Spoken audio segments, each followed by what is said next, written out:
रामकृष्णां ऋषभक्तं स्वक्सेन भजे कासायाम्बरसंयुतं विश्वक्सेन समास्थितं रामनारायणाचार्यं यतिं वन्दे जगद्गुरुं शाण्डिल्याभयवंशवारिदिविदं श्रीकोशले सार्चकं विश्वक्सेन यतीन्द्रदेशिकपदद्वन्द्वारविन्दारकृतं स्वाचार्ये श्वेतौ जगद्गुरुवरे श्रीरामनारायणे नित्यं शक्तमतिं जगद्गुरुवरं श्रीवासुदेवं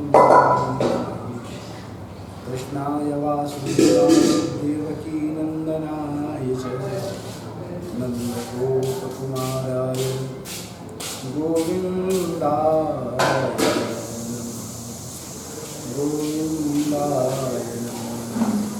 भक्ति भक्त भगवंत गुरु चतुरनाम वपुए इनके पद बंदन किए नासे वे भक्त नंदो धर्मावादी सज्जन भक्ति एक क्रिया है। जब हम तिलक लगाना प्रारंभ कर देते हैं, हम जप करना प्रारंभ कर देते हैं, तपस्या करना प्रारंभ करते हैं, भक्ति की जब हम क्रिया करना प्रारंभ कर देते हैं तो हमको लोग कहते हैं भक्त हो। क्या कहते हैं? भक्त हो। भक्ति की क्रिया है।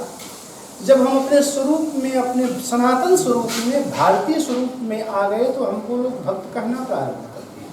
क्योंकि यदि हमारे सनातन धर्म में कहा गया है सिंदूर बिंदुर विधवा ललाटे, यदि किसी भी व्यक्ति के सनातन धर्मावलंबी के ललाट पर तिलक नहीं है तो वह ब्राह्मण होते हुए भी चांडालवत है, चांडाल के समान है। शास्त्र ऐसा निर्देश देता है।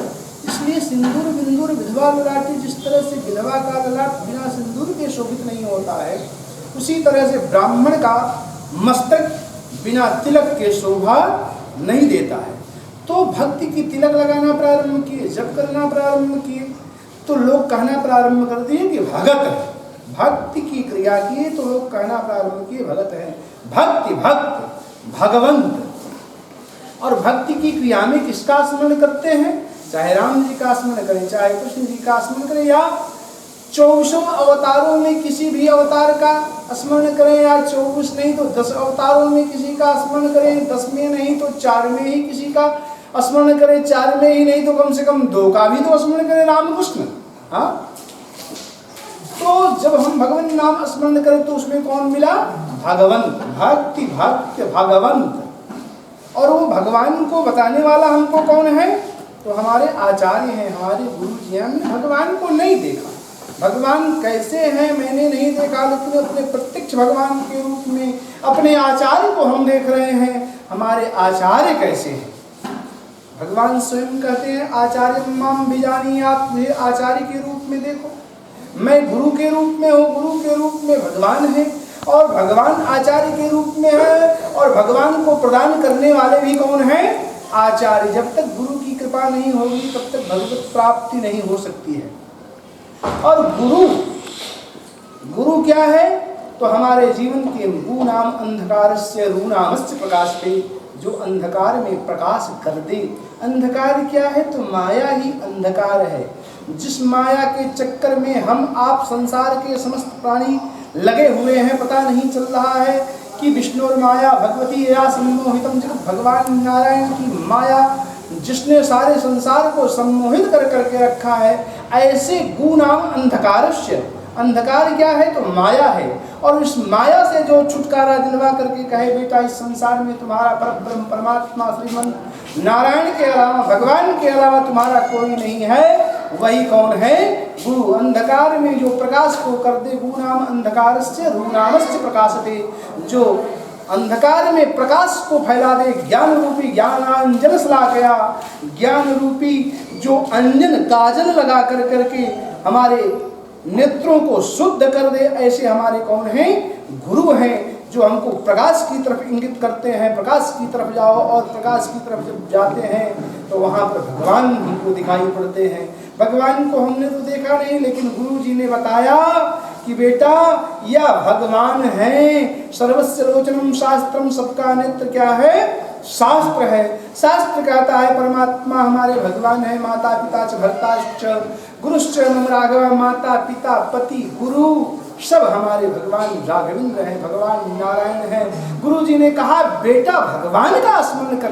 परमात्मा को छोड़ करके इस संसार में जितने भी हैं सब अपने स्वार्थ के संगी, यह दुनिया की चाल दुरंगी। इस संसार के चाल दुरंगी है, सब लोग अपने अपने स्वार्थ के लिए हैं, लेकिन गुरु की कृपा होती है तो निस्वार्थ भाव से, कोई स्वार्थ नहीं, गुरु की कृपा। इसीलिए हनुमान जी महाराज ने कहा करहु कृपा गुरुदेव की नाई। गुरुदेव की तरह कृपा करना चाहिए। माता की कृपा में भी स्वार्थ छिपा है, पिता की कृपा में भी स्वार्थ छिपा है, भाई की कृपा में भी स्वार्थ छिपा है, बहन की कृपा में भी स्वार्थ छिपा है, लेकिन गुरु की कृपा निर्हेतु की होती है, बिना कारण के होती है। अकारण करुणा वरुणालय परब्रह्म श्रीमन नारायण की तरह से जैसे भगवान बिना कारण के ही कृपा कर देते हैं, उसी तरह से गुरुदेव की कृपा हो जाती है। और जब गुरुदेव की कृपा हो तो क्या कहना है बंधुओं। हमारे वहाँ शास्त्रों में जाया उत्तानपादस्य सुरुचि सुनीतिस्तथा, महाराज उत्तानपाद हैं। मनु जी महाराज के पुत्र महाराज उत्तानपाद। उत्तानपाद के पास दो पत्नियां, कौन? सुनीति और सुरुचि। सुनीति अपने नीति पर, सुंदर नीति पर चलने वाली है और सुरुचि अपनी इच्छा के अनुसार चलने वाली है। और सुनीति सुरुचि दो हैं।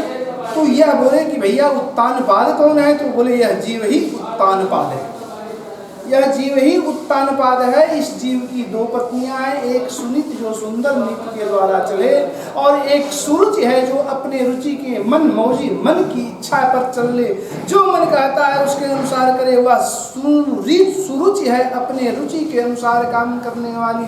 लेकिन यदि सुनीति का पुत्र होगा बंधुओं, सुनीति का यदि पुत्र जन्मेगा तो वह ध्रुव होगा, अटल होगा। लेकिन सुरुचि का पुत्र होगा भले उत्तम हो, लेकिन वो टिकने वाला नहीं होगा।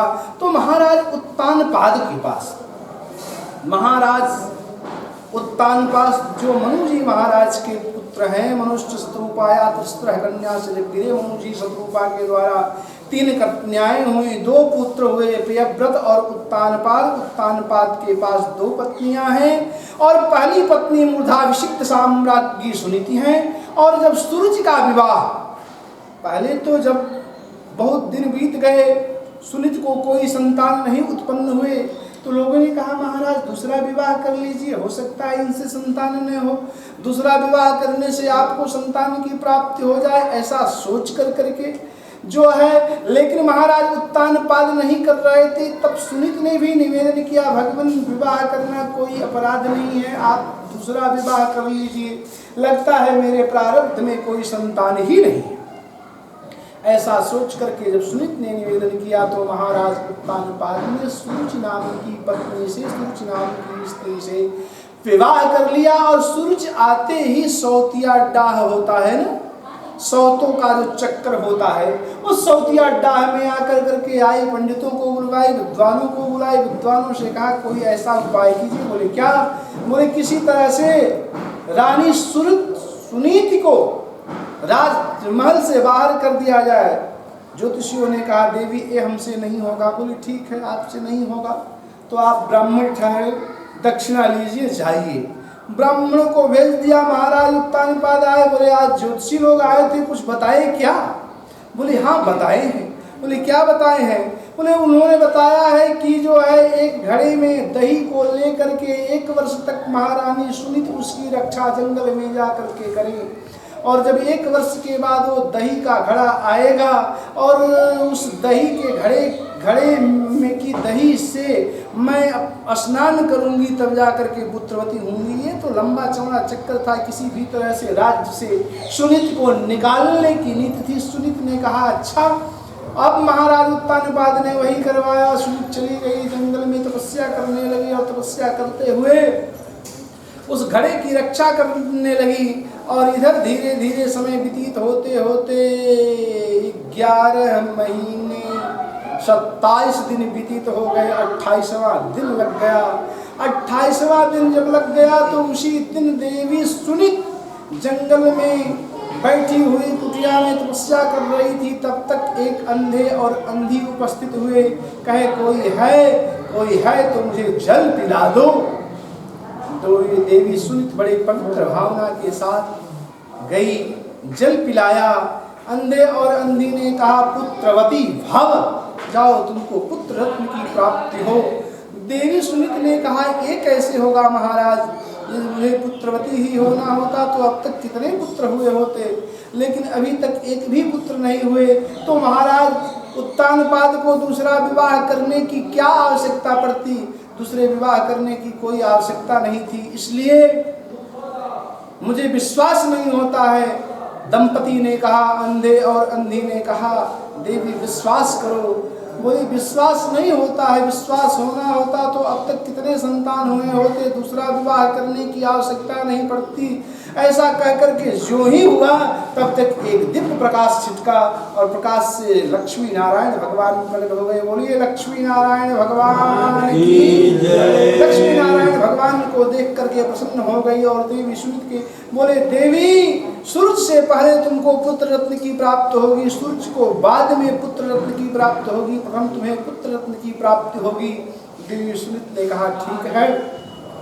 और उसी दिन जो है, उसी दिन महाराज उत्तानपाद जंगल में गए हुए थे शिकार करने के लिए। रास्ता भूल गए तो जंगल में जाते जाते एक दूर टिमटिमाता हुआ दीपक दिखाई पड़ा। तो महाराज उत्तानपाद वहां गए और पूछा कोई है क्या, कोई है क्या। कोई खाट था, इशारा की बैठने के लिए। महाराज उत्तानपाद बैठ गए।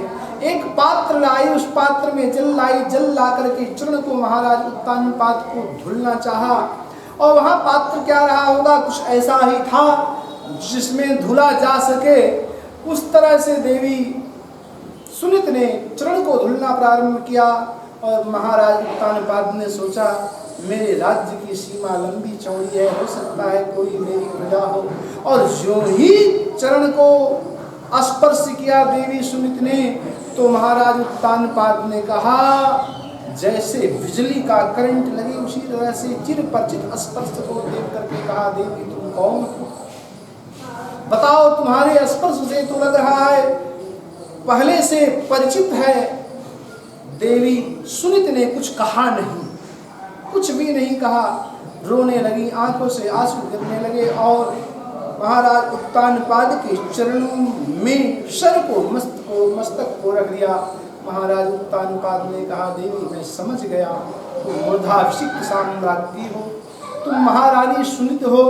तुम्ही ने तो कहा था विवाह कर लो, मैं विवाह नहीं करना चाहता था। सुनित ने कहा कि विवाह करना कोई शिकवा नहीं है, कोई शिकायत नहीं है। आज मैं ये सोच करके फूले नहीं समा रही हूँ कि आज ही भगवान लक्ष्मी नारायण ने मुझे दर्शन दिया और आज ही आपके भी दर्शन हो जाते हैं। महाराज उत्तानपाद ने कहा देवी तुम्हारी तपस्या ने भगवान को प्रसन्न कर दिया, प्रकट कर दिया, इसलिए देवी तुम धन्य हो। और भगवान ने कहा है तुमको पहले पुत्र रत्न की प्राप्ति होगी। देवी सूरज को बाद में पुत्र रत्न की। महाराज उत्तानपाद के हृदय में हौसला। रात्रि वहीं विश्राम किए, प्रातः काल वहां से चल दिए, राज्य में आए। देवी सूरज ने कहा कहाँ गए थे, कहाँ रह गए रात में, क्योंकि दूसरा विवाह करके जब आएगी, दूसरी पत्नी आएगी तो वह गुमान में रहेगी ही रहेगी। हमारे बिना काम नहीं चल रहा था तभी न दूसरा विवाह किए, नहीं तो दूसरा विवाह करने की क्या आवश्यकता थी, दूसरा विवाह इनको करने की आवश्यकता क्या थी। हमारे बिना काम न चलने के कारण ही किया। और बोले कि क्या बात है, बोले जंगल में शिकार करते हुए मैं भूल गया, रास्ता विलंब हो गया, नहीं आ सका। बोले कहीं लंबा चौड़ा तो शिकार नहीं कर रहे थे।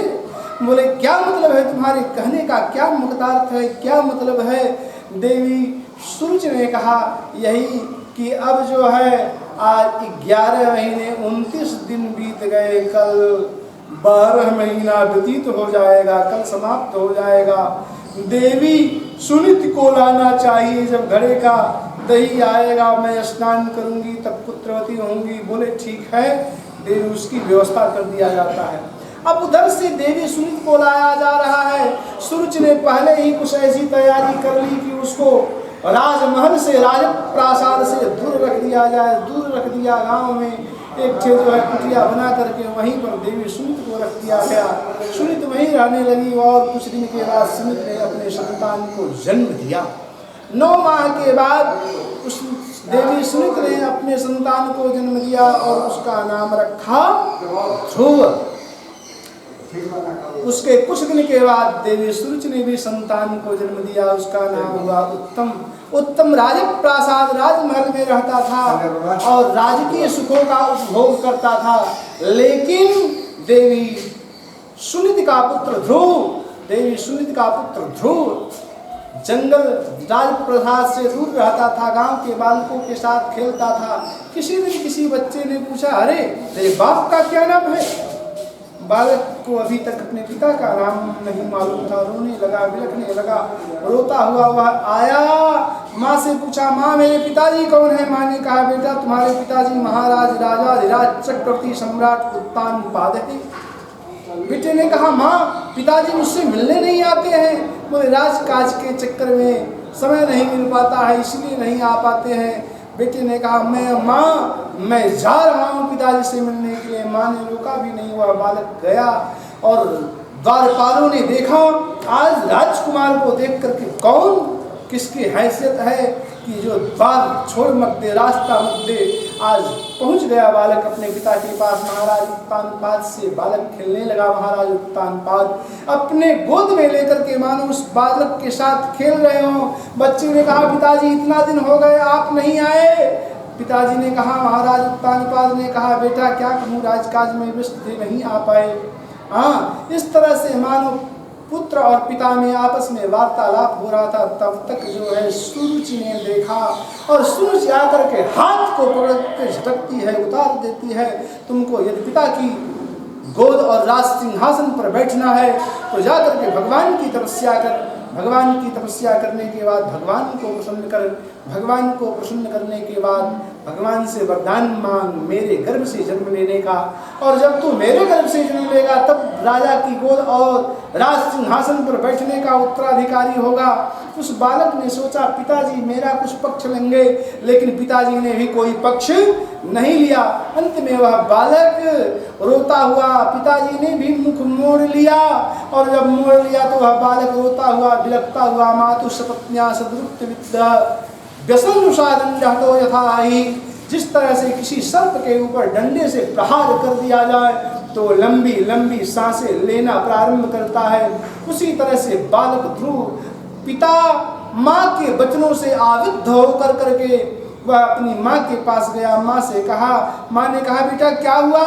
बच्चे ने कहा, माँ मेरा अपमान हुआ है। बोले, तेरा अपमान किसने किया है? बोले, माँ ने किया है। बोले, क्या कहा है? बोले, माँ ने कहा है कि ये तुमको राजा की गोद में और राज सिंहासन पर बैठना है। तपस्या करके भगवान को प्रसन्न करके भगवान से वरदान मांग, मेरे गर्भ से जन्म लेने का। माँ ने कहा, माँ ने ठीक ही कहा है बेटा। नान्यम ततः पद्म पलाशलोचनात् दुःखच्छिदं नो मृगयामि कंचन। बेटा मैं भी देख रहा हूँ, भगवान कमल नयन के समान तुम्हारा कोई दुख को हरण करने वाला नहीं है, इसलिए तुम भगवान की तपस्या करो। लेकिन इसलिए तपस्या मत करना कि राजा की गोद में बैठने के लिए, राजा की गोद में और राज सिंहासन पर बैठने के लिए तपस्या मत करना। तपस्या ही तुझे करना है तो इसलिए तपस्या कर, भगवान की ही गोद तुझे प्राप्त हो जाए। माँ ने रोका भी नहीं, बालक चल दिया जंगल की तरफ चल दिया और इधर जो है चलने लगा। बंधु, भगवान से मिलने के पहले भगवान के भक्त से मुलाकात करना पड़ता है। जिस तरह से किसी मंत्री से मिलना हो तो पहले मंत्री के पीए से मिलना होगा। जब तक मंत्री के पीए से नहीं मिलेंगे तब तक आपको भगवान से मुलाकात हो नहीं सकती है। और जब भगवान से मुलाकात नहीं होगी तो कैसे होगा?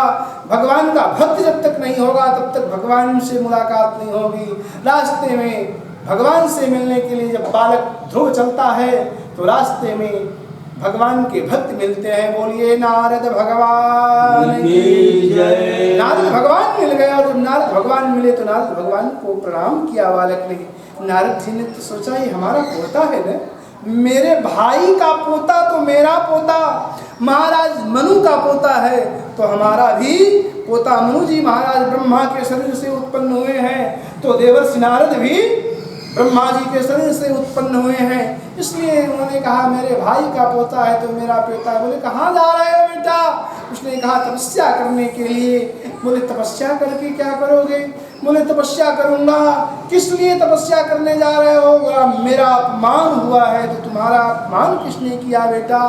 वह अधुनाप्यमानों की सम्मानो या पुत्र के। बेटा अभी तुम्हारा क्या सम्मान क्या अपमान? 5 वर्ष के बच्चे का न कोई सम्मान होता है न कोई अपमान होता है। 5 वर्ष के बच्चे तो नंग धड़ंग भी घूमते रहते हैं तो कोई फर्क नहीं पड़ता है। बोला कि नहीं नहीं मेरा अपमान हुआ है, मैं नहीं। बोले क्या हुआ? बोले पिताजी की गोद से माँ ने उतार करके रख दिया और कहा है जा करके तपस्या कर भगवान को प्रसन्न कर, भगवान से को प्रसन्न करने के बाद मेरे गर्भ से जन्म लेने का वरदान मांगना। उन्होंने कहा ठीक है कोई बात नहीं, चल ऐसी बात है तो उनकी गोद की कौन बात करे, चल महाराज उत्तानपाद के मस्तक पर ही तुम्हें बैठाता हूँ। इस तरह से कह करके रोकना चाहे, लेकिन बालक कहा ना अब मैं भगवान की तपस्या करने जा रहा हूँ। अंत में जब देवर्षि नारद ने नहीं देखा कि यह बालक रुकने वाला नहीं है, तो देवर्षि नारद ने उस बच्चे को बता दिया, द्वादशाक्षर विद्या, द्वादशाक्षर मंत्र प्रदान कर दिया। ओम नमो भगवते वासुदेवाय को प्रदान कर दिया। वह बालक मंत्र को लेकर के बोले कहाँ जाए? बोले मधुबन में जाओ। मधुबन में जाना, जमुना में स्नान करना और अपनी तपस्या करना। वह बालक मधुबन में जाकर के जमुना में स्नान करता था, तपस्या करने में लग गया। पहले महीने की तपस्या में वह बालक त्रियात्रांते कवित्त बदरा से वहां से देवर्षि नारद चले। इधर यह बालक तपस्या में लगा और देवर्षि नारद चले उत्तानपाद के पास आ गए। उत्तानपाद ने कहा महाराज कोई उपाय बताइए, मेरा बालक चला गया है और जिससे शीघ्र लौट करके आवे। देवर्षि नारद ने कहा तुमको उपाय बताएंगे? उस समय तो दूसरी पत्नी की चक्कर में बेटे का पक्ष नहीं लिया और अब कह रहे अनुष्ठान बताइए। मैं उसको अनुष्ठान बता दिया। बोले महाराज वो आपसे मिला था? बोले हाँ मिला था, लेकिन तुम्हारे ऊपर बहुत नाराज है। कह रहा था कैसे पिता है? फपक फपक करके महाराज उत्तानपाद रोने लगे और यह बालक तपस्या कर रहा है। माँ ने भी सोचा कि अभी तो तपस्या करने का उम्र नहीं था, तपस्या तो जवानी में जा करके कर लेता, चौथेपन में जा करके तपस्या कर लेता, लेकिन मैंने भी नहीं रोका। उस बालक की कौन देख रेख कौन करेगा, कौन खिलाएगा, कौन पिलाएगा, इस तरह से चिंता करने लगी देवी सुनी। और वह बालक 3 रात पहले महीने की तपस्या में त्रिरात्रांते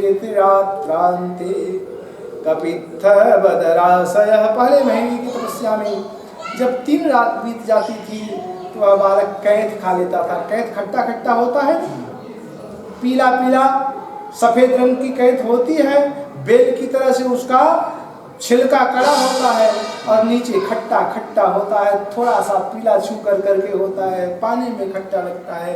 पहले महीने की तपस्या में 3 रात बीतने के बाद वह बालक ध्रुव त्रिरात्रांते कपित्थ बदराशय 3 रात बीतने के बाद कैथ खा लेता था, बैर खा लेता था। दूसरे महीने में 6 रात बीतने के बाद वह बालक पत्तों को पा लेता था। तीसरे महीने में 9 रात बीतने के बाद वह बालक जल पी लेता था। चौथे महीने में 12 रात्रि बीतने के बाद वह हवा पी लेता था। 5वें महीने में वह बालक प्राणवायु को भी रोक दिया और जब प्राणवायु को भी रोक दिया तो ब्रह्मा आज सभी देवताओं का सांस लेना, जीव जंतुओं का सांस लेना, सबका सांस लेना दुर्लभ हो गया। अंत में सब लोग भगवान नारायण के पास गए। भगवान जाइए जाइए उस बालक के पास जाइए, और भगवान नारायण आते हैं उस बालक का को दर्शन देने नहीं अपितु उस बालक का दर्शन करने के लिए आते हैं। भगवान देखते हैं अभी 5 वर्ष 5 माह का बालक है, कितना सुकुमार है, उसको देखते रह जाते हैं। बहुत देर तक वह बालक नेत्र को नहीं खोलता है। अंत में भगवान ने सोचा इसके अंदर जो मेरा चित्र विराजमान है, पिक्चर विराजमान है, फोटो विराजमान है, उसको खींच लेना चाहिए।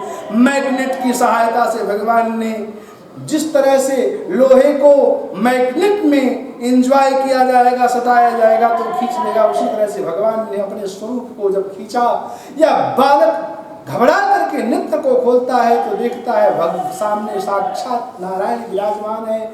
भगवान नारायण की विनती करना चाहता है, प्रार्थना करना चाहता है, लेकिन अभी किसी विद्यालय आदि में पढ़ने के लिए तो गया नहीं है कि वह भगवान की विनती करे। वह बालक जो है विनती करना चाह रहा है। भगवान ने सोचा इस बालक को मैं अपनी वाणी को क्यों न प्रदान कर दूं, लेकिन डायरेक्ट देना ठीक नहीं होगा, इसलिए इनडायरेक्ट देना चाहिए।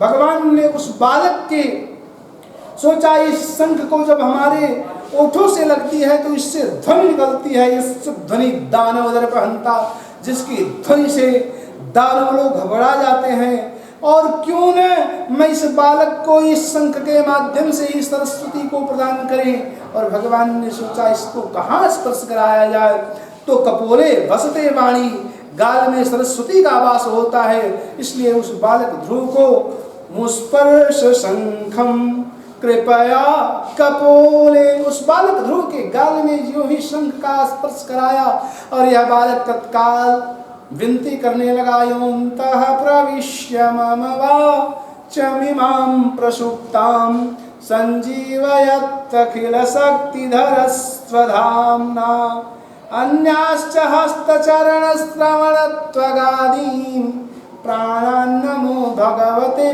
पुरुषाय तुभ्यम्।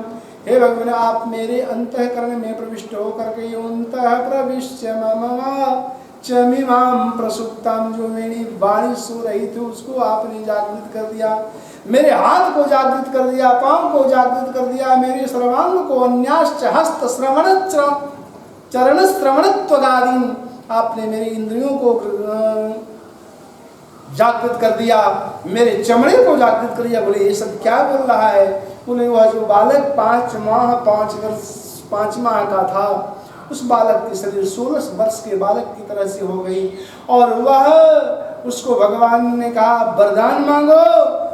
वह बालक कह रहा है कुछ नहीं चाहिए। भगवान ने कहा जाओ पहले तुम राज्य करो, राज्य करने के बाद जब हमारे धाम में आओगे तुमको वैसा स्थान देंगे कि आज तक उस स्थान को कोई प्राप्त नहीं किया है। ध्रुवसी गलानि जपेउ हरिनामो पाए अचल अनुपम ठाऊं। और जब भगवान की कृपा हो गई बंधुओं, तो उधर से महाराज देवर्षि नारद ने बताया कि तुम्हारे पुत्र का तपस्या समाप्त हो गया है। इधर से महाराज उत्तानपाद, देवी सूर्य, सुनित, उत्तम सभी लोग उस बालक के स्वागत में आते हैं।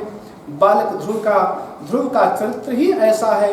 इस चरित्र को जो श्रवण करते हैं इस लोक में सुख भोगते हुए अंत में भगवान